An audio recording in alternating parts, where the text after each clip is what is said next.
Recently, for me, watching the news has been particularly difficult because not only am I seeing decision after decision happening that is against all of my values, there's this other reality that looms over it all. This idea that there are so many people in this country who are actually for these things happening. But are they really? Are they really all supporting this still? That's the question. I know a lot of people see the MAGA movement, Trump's loyal followers, as more of a cult than a political movement. And the thing about cults that I find really fascinating is that they don't collapse from outside pressure. They tend to collapse from within. They collapse under the weight of the purity test that they put in place. They collapse because of infighting. And so I wanted to take you through the 5 fractures that I've seen in MAGA recently that show me that they might be starting to come out of that cult-like trance. And potentially, this could be a really clear indication of a turning tide against Trump. Let's get into it. So I think one of the first big lies about MAGA is that they are a monolith. They're all conservative evangelicals. They're all free speech warriors. In reality, the more that I research MAGA, the more that I see a few different types of people emerge who have had a common goal, maybe common enemies, but that doesn't mean that their priorities are the same. And that's actually where fractures come from, is these divergent values and how they show up in someone's priorities and where they draw lines in different places. Maybe MAGA is less of a cult than we like to think that it is. The first divide that I want to talk about is the Israel divide, and particularly with Candace Owens. So up until last spring, Candace Owens was a commentator with the Daily Wire. And if you know anything about the Daily Wire, you know that Ben Shapiro is a Jewish person who is at the helm of this organization. He's one of the founders, one of the most influential voices on that platform. But Candace Owens had her own show on their platform.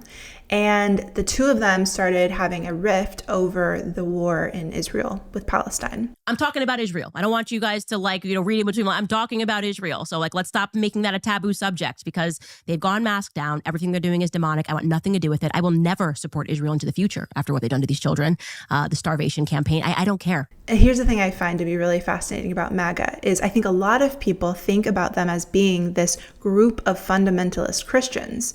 But the Christian identity doesn't always come first. For some people, they don't even have the Christian identity at all within MAGA. But for a lot of them, they are Christian or religious or fundamentalist, but that doesn't necessarily mean that that's their deepest value of priority.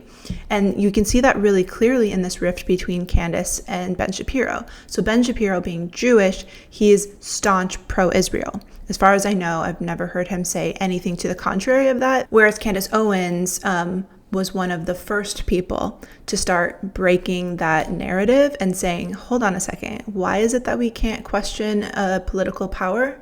Well, the reason that you can't question a political power if they're Israel is because of the Bible and the fundamentalist translation of the Bible that takes ideas about how we're supposed to look at Israel at face value and sees them as being unquestionable.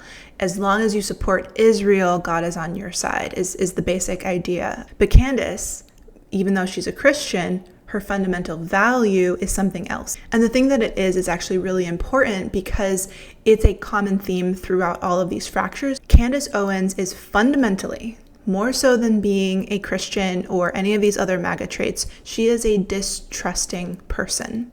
So when she hears that there's a power entity, no matter what the power entity is, that is saying that they are unquestionable, that's immediately putting off red flags for her. And I think that's one of the reasons why she was so quick to jump on turning on Israel, even though she knew that so much of her base would be pro-Israel and could turn on her for doing that.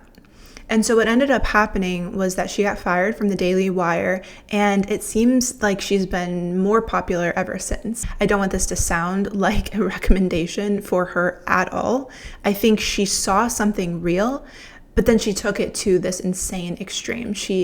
Many things that she says nowadays just sound completely anti-Semitic. And what I find fascinating about this divide is that for a long time, no one really agreed with her. But now I think there is a portion of the MAGA base that has divided from this fundamentalist view, and that's really important. Because as long as the fundamentalist view isn't competing with someone else's core value, they're not really going to speak against it. But if it starts to conflict with the thing that they find most important, then I think we're going to start to see more fracturing between the fundamentalist Christians and the other members of MAGA. And at that point, that's going to cause a huge problem. But genuinely, this is just the beginning because these divides get way crazier. The next divide has happened much more recently, and this is the deportation divide. I find this one to be fascinating and very frustrating, actually, because Trump made it super clear that he was running on this mass deportation platform. He wasn't trying to be in any way subtle about what he was going to do with deportation. It should have surprised no one what he did. But there's this whole group of people who claim they just didn't know. Did they really not know, or are they just covering now to make themselves look better? I don't know. All I know is that they weren't turning on Trump before, but now they are turning on Trump.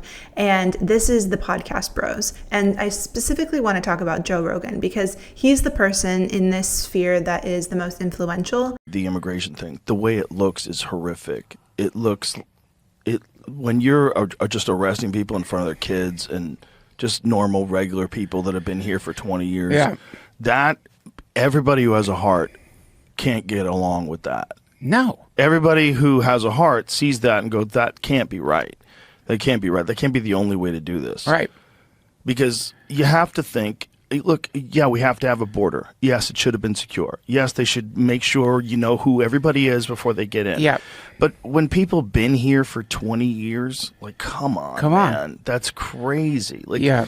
And the silver lining in all of that is that it is causing a huge divide. We are seeing this huge group of more of the moderate MAGA members being reflected in these podcast bros starting to jump ship. And the thing that I find to be particularly important in this discussion is to circle back to exactly what I said about Candace Owens. Because the deportation message really appeals to the portion of MAGA that are fundamentally victims. These are people who are looking for someone to blame. But see, Joe Rogan, he's not a victim first. That's not his core identity. I think he relates to some of that messaging at times, but he's a very successful person. He's a person who has worked really hard. You don't get to where he's at by fundamentally having a victim mentality, even if it could be a facet of your personality at some points.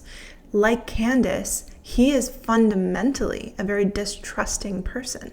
And this is a long-running theme throughout his podcast. Of just being distrustful of every narrative. And this is why I say that part of me wonders if this actually is the identity of the MAGA person, a fundamentally distrusting person. And now that Trump is in power, he's the power that they're going to be distrustful of more and more and more. And that could be really interesting. But there is nothing that MAGA is going to be fundamentally more distrusting of than the next divide that we have to talk about.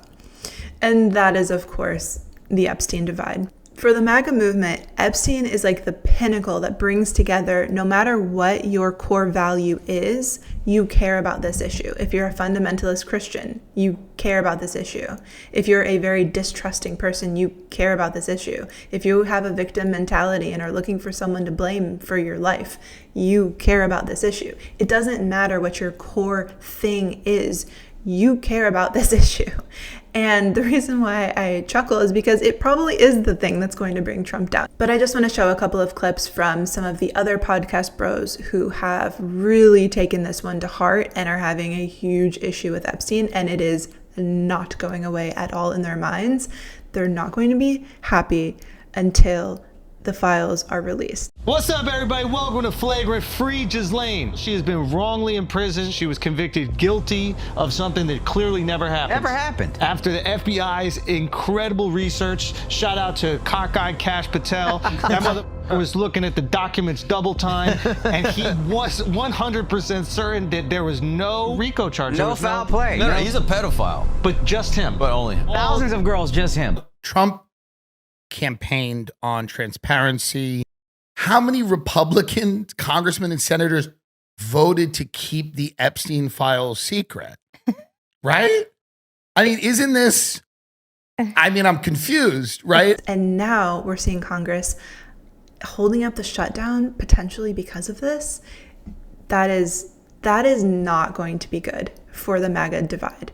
It is taking this divide and just sending it deeper and deeper because it's hitting on the core of MAGA, this distrustful personality type. They're distrustful on a Tuesday, let alone when they believe the president is covering up a pedophile ring.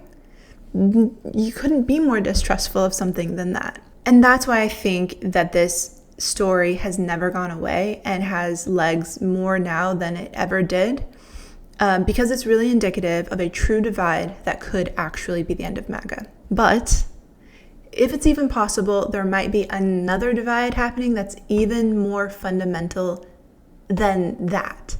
And by that, I'm talking about the Kimmel divide. The more that I try to get into the mindset of the MAGA person, the more I kind of think about it this way. This is a type of person who probably doesn't feel like they have a ton of privilege in their life. And maybe they feel like elements in society are always trying to take things from them. And take things from them and take things from them, and nothing is really being given to them. That's just kind of like my running theory. Let me know what you think about that. But essentially, what the First and Second Amendment represent is the last thing I can hold on to when everything else has been taken from me. At the very least, I could defend my life with my weapons. At the very least, I can say what I believe is true without being imprisoned.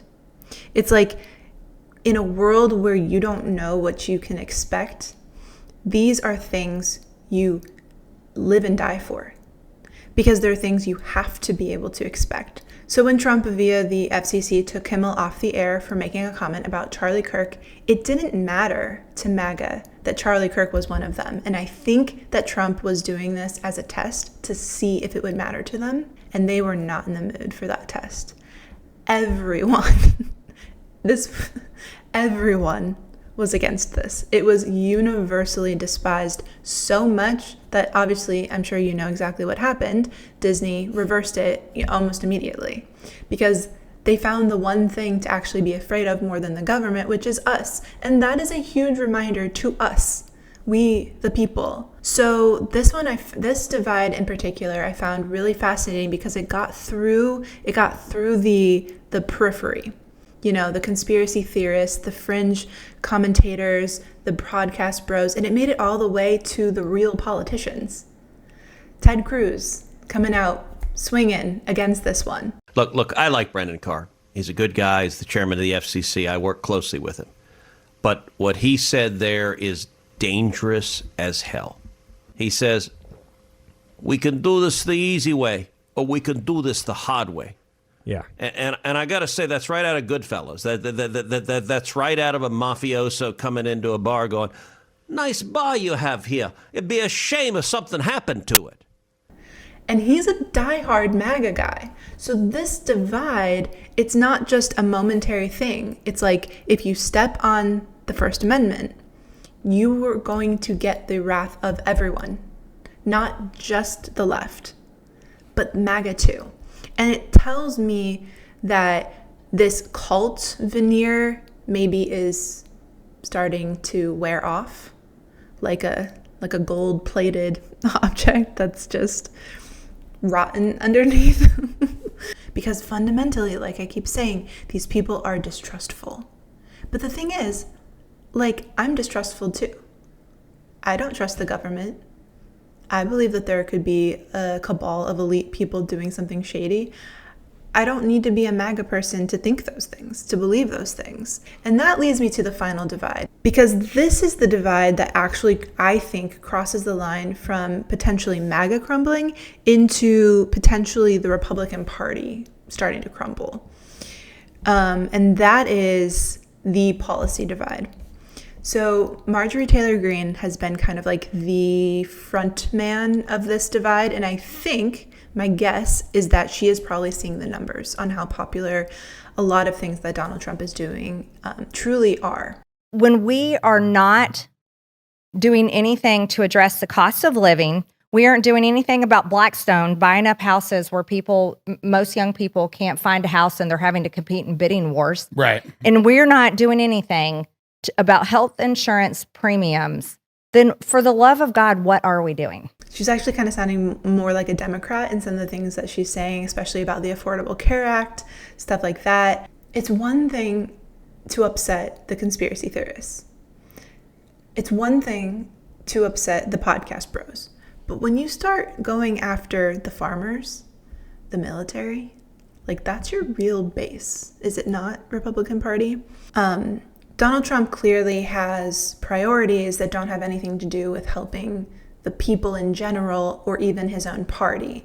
And it's like, it's one thing to say those things in theory, and it's another thing to actually see them playing out right before your eyes. Like when your business starts failing, you're on the verge of going bankrupt, specifically because of one of his policies. So this divide, this policy divide, it just goes so much deeper than something that could potentially just be a blip on the radar that you could forget about in a few months. Like we're talking about catastrophic economic impact, particularly in red areas. That's the kind of thing that could potentially make a state flip blue, a county flip blue that's never been blue before.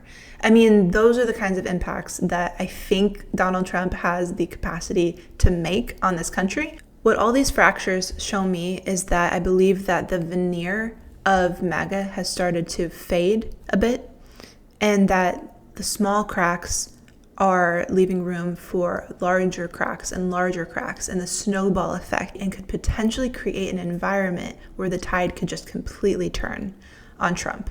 And this leads me to a final question that I didn't expect to be leaving this research asking, which is, I wonder how many ways we're all different than each other and how many ways we're actually the same.